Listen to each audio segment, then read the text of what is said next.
Your daughter is 8 years old. She asks if you can afford the school trip. Not, can I go?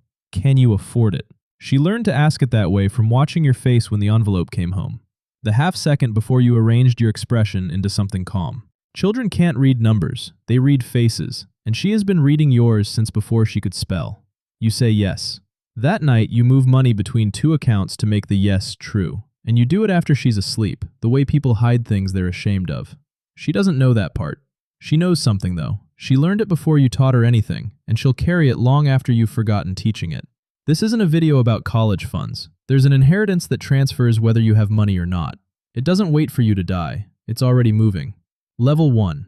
You are 35. You have $0 and your daughter learns math early. Not school math, the other kind. She knows the difference between the store you go to on payday and the store you go to on the 28th.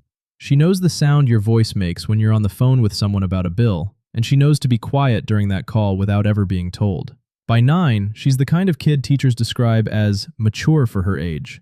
That phrase is a compliment everywhere except where it comes from. It means a child has been paying attention to things children shouldn't have to notice. Then she stops asking for things. That's the part nobody warns you about. Not the crying, not the tantrums in the aisle, the silence. One day the asking just stops, and you feel relief before you feel anything else. And the relief is the worst part, because it means the system worked.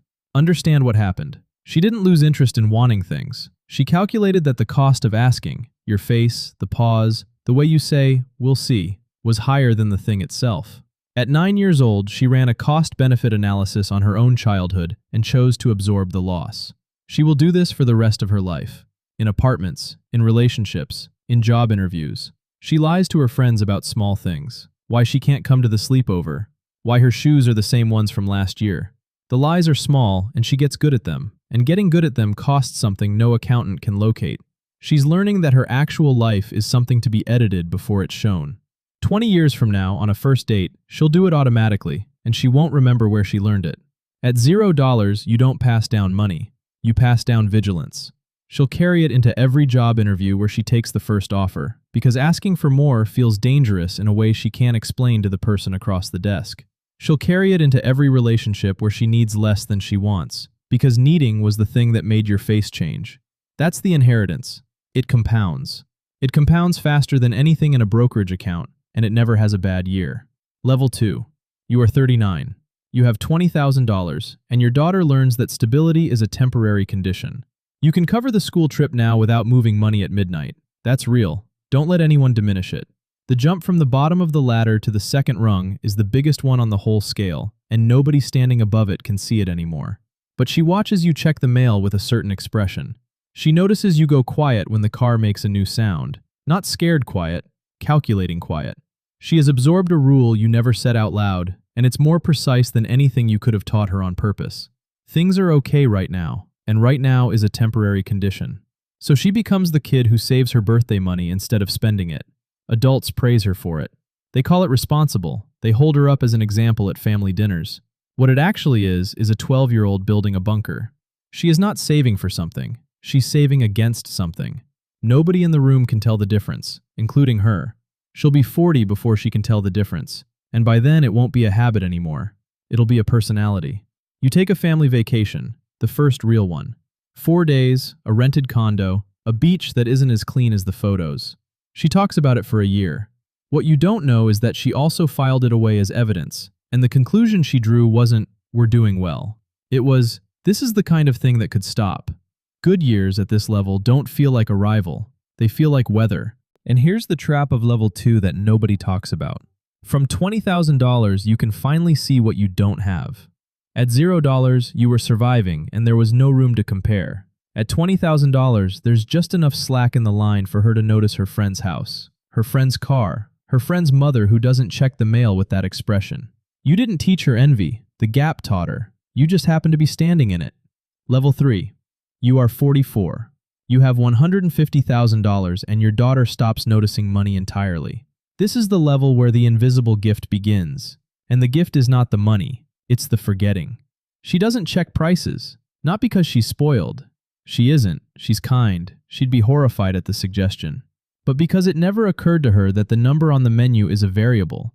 She orders what she wants. It takes until her second year of college to notice that her roommate does arithmetic before every meal, and she'll be genuinely confused by it, and she'll say something clumsy and generous and slightly wrong, and her roommate will smile and let it go. Neither of them will bring it up again. That's the moment two people discover they were raised in different countries that happen to share a language. She takes an unpaid internship the summer of her junior year. It's the one that turns into the job offer. She earned it. She worked hard, she was good, she stayed late. All of that is true, and none of it is the whole thing. She could also afford to work for free for 3 months in an expensive city, and the equally talented kid in her class could not, because he was covering his sister's phone bill. He took a paid job at a warehouse instead. He worked harder that summer than she did. Neither of them will ever describe that summer as the reason their lives diverged. It'll just look like she got the job and he didn't. That's how this works. The advantage never introduces itself. You didn't give her money. You gave her the ability to make a decision without calculating the downside. That's what $150,000 actually buys a child. Not comfort. Comfort came earlier. Optionality. The ability to say yes to something that doesn't pay yet. Level 4. You are 49. You have $500,000, and your daughter inherits expectations. Here's the trade nobody puts in the brochure. The higher you go, the less your child worries about falling, and the more she worries about landing. She knows she'll be fine. She has never once wondered where she would sleep, not for a single night of her life. That's a gift so complete it becomes invisible. And so her fear moves upward, the way fear always does when you take away the floor it was standing on. She isn't scared of failing. She's scared of being ordinary. She picks a career based on what sounds right at your dinner table. She turns down the thing she actually loved because it didn't look like enough from where you're all standing. She never once heard you say the word disappointing. She didn't need to. Children don't listen to what you say about money. They read the room the money built. You said, do whatever makes you happy, and you meant it completely. And she heard something else entirely. She heard the house, the schools, the way your friends talk at dinner about their children, and she ran the numbers on what she'd have to become for the room to stay level. She's been running that calculation since she was 11. You've never seen the spreadsheet. There isn't one. It's just how she thinks now. She starts therapy at 24 and spends the first 6 months insisting she has no right to be there. Other people have real problems. That sentence is a $500,000 sentence. You cannot afford it at level 1. There's no spare capacity for a feeling that abstract. It requires a certain amount of safety to feel guilty about being safe. Nobody warned you that comfort has its own species of pain, and that it arrives with a built-in gag order. Level 5. You are 55. You have $1 million, and your daughter inherits everything except the part you can't hand over. The tuition is handled. The first apartment is handled. The car, the emergency fund, the phone call you can make to someone who owes you a favor, all handled. She enters adulthood without a single obstacle you had the power to remove and didn't, and she cannot tell what's hers. That's the thing at the top. She'll get a promotion and lie awake at 2 a.m. running the audit. Was it the work, or the name, or the internship, or the way she learned to speak at your dinner table without knowing she was learning it? She will never resolve it. Neither will you. No amount of money answers that question, because money is what created it. She's grateful. She says it out loud, she means it, and underneath it there's a low static she has no language for and no right to complain about. You handed her a life with the struggle removed, and struggle is where you found out who you were. You gave her the outcome and kept the meaning. She asks about the year you were broke. She's heard the story before, a dozen times, and she asks again because there's something inside it she's looking for and cannot find anywhere in her own biography. You tell it. You leave out the part where you counted change in the car in the grocery store parking lot before going in. You leave out the envelope, the school trip, the transfer at midnight.